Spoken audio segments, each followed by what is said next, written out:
As for Carolina, they entered the week with just 14 picks over the next two drafts. 9 picks over the next two drafts. So, as for Carolina, they entered this week with 9 picks over the next two drafts, and that's it. Because they've been churning around. Sam Darnold here, right? Stephon Gilmore there. They've been churning it. They've been trying for Matt Rule. They fire Matt Rule. They bring in Steve Wilkes. They send away Robbie Anderson on the field on a Sunday and then to Arizona on a Monday of this week. And now McCaffrey's gone. Voila. Now 14 picks over the next two drafts, 7 in each year. They're now back to, if you will, normal. Got it. This is what they're doing. They currently are number 1 overall in next year's draft in Kansas City. They fire their coach. They're on an interim head coach, and they send their best player on offense away. Do not take the cheese on the supposition that they are not tanking. Yeah. This is what's called tanking in the NFL. That's what it's called. Now, I say this with full respect that when Carolina takes on Tom Brady this weekend, they will go out on the field to try and win the football game. They will. Yeah, of course. Because these are all grown-ass men who want to win games, who put their bodies on the line, that say every week when they leave their house, I'll come home, and you don't know if their season or career is going to be over based on what's happening at work. I have nothing but the ultimate of respect of ownership, general manager, coach, and players. They're going to try to win. They're going to try and beat Tom Brady as hard as they can. The problem is you can't win football games in the NFL if you're not sending your best players on the field. And if you're sending your best players elsewhere, you are not trying to win games. That's the difference between tanking in the NBA and the NFL. In the NBA, they'll just sit their best players right there and put them in a suit right in front of the entire paying customers. Right. Yeah. Okay? Load management. But Brian Burns is going to play this weekend. Right. Okay? Even though everyone wants him. Everyone wants him. Yeah. DJ Moore is going to play this weekend. Yeah. They're going to try and win this game against Tampa. It's a lot more difficult, with all due respect, again, to Deontay Foreman and Chuba Hubbard.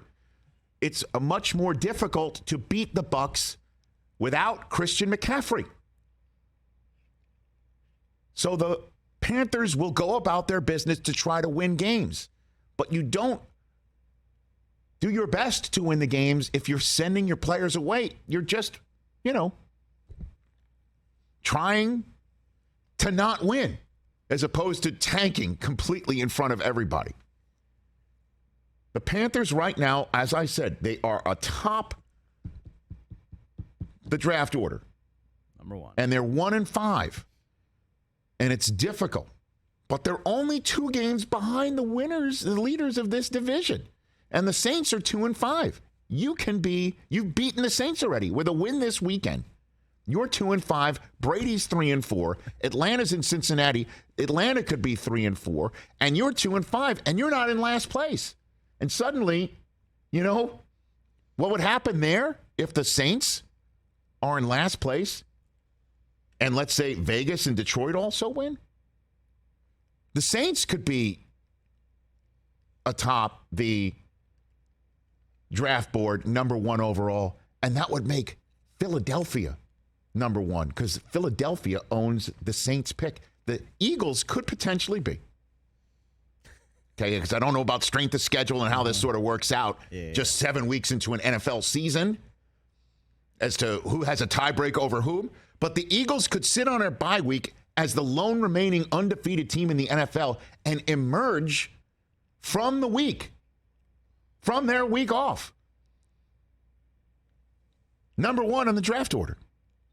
Now then, that's a large if because Carolina is in the middle of a season, 2 weeks before the trade deadline, announcing to everyone who wants anybody. You want to overpay for somebody or you want to pay us a ton of draft choices?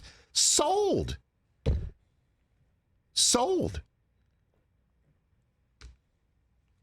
Rich, I know you're a fantastic actor. We've seen you on CSI Miami and all kinds of movies, Billions. That was one of your finest performances, okay? What was? Because just the idea that Carolina might beat Tampa. Rich, that game opened at 10.5 so what? The spread. Crazy. It's now 13. Now that McCaffrey is gone. The Bucks got embarrassed last week. They are going to win this game by 40. Sunday. It's any given Sunday.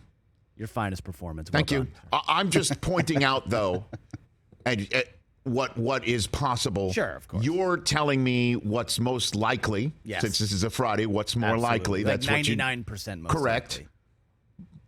And you can't look your fan base in the face and say, we're trying to beat Tom Brady this weekend while we're sending Christian McCaffrey away. Obviously. Or doing our best to beat Tom Brady this weekend. And the players in that locker room have got to be looking around saying, who's next? What's going on? Poor Steve Wilkes.